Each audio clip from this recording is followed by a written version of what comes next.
Welcome to the Robert Henri Museum and Art Gallery. My name is Peter Osborne. I'm the director of the museum here in Cozad, Nebraska. And our webpage, in case you want to learn more about us, is www.roberthenrymuseum.org. And we also have a Facebook page as well. At this moment, we're closed due to the virus, and hopefully we'll be open soon. We're kind of waiting on our governor's orders as to what we can do here at the museum. And today, we're going to have Marlene Geiger, our president, read from The Art Spirit.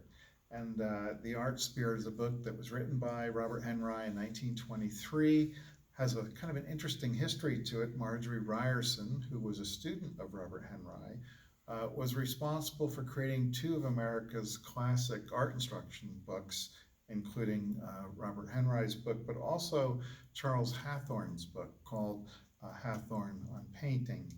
And in both cases, she collected notes during the time that she attended lectures and put those all together, commentary by the two artists. And then in 1923, the Art Spirit came out and remains in print even today, all those years later.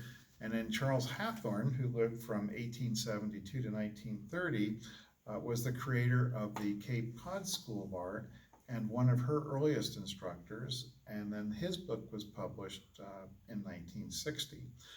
Art instructors and artists the world over continue to use the Art Spirit when teaching, and it remains a classic and an inspirational work for artists old and new.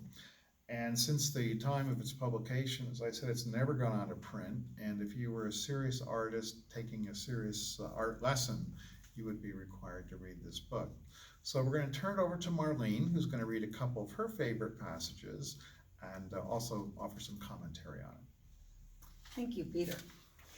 The first thing I want to read from the book, The Art Spirit, is the foreword that was written by Robert Henri in the first pages of the book of The Art Spirit. Many students have asked for this book, and that is the reason the fragments which are its composition have been brought together. No effort has been made toward them, the form of a regular book.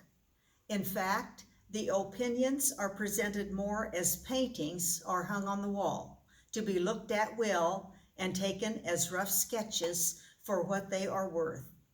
If they have a suggestive value and stimulate to independent thought, they will attain the object of this presentation. There are many repeats throughout the work. Many times the same subject is taken up and viewed from a different angle or seen in relation to other matters.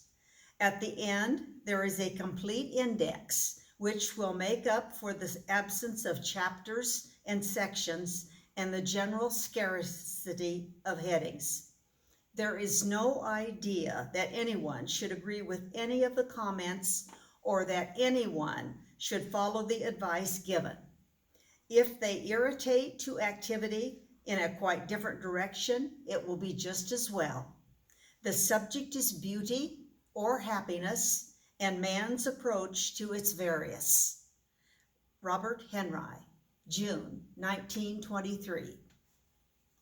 And the second thing that I want to read from the Art Spirit book is my favorite quote that is in the very front pages of the Art Spirit book. I first became acquainted with this quote and learned to love it when I visited a teakwood museum in Nashville, Tennessee.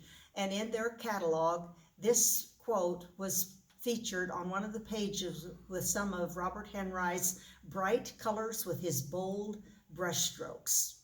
And here I will read that quote. There are moments in our lives, there are moments in a day, when we seem to see beyond the usual. Such are the moments of our greatest happiness. Such are the moments of our greatest wisdom. If one could but recall his vision by some sort of sign, it was in this hope that the arts were invented.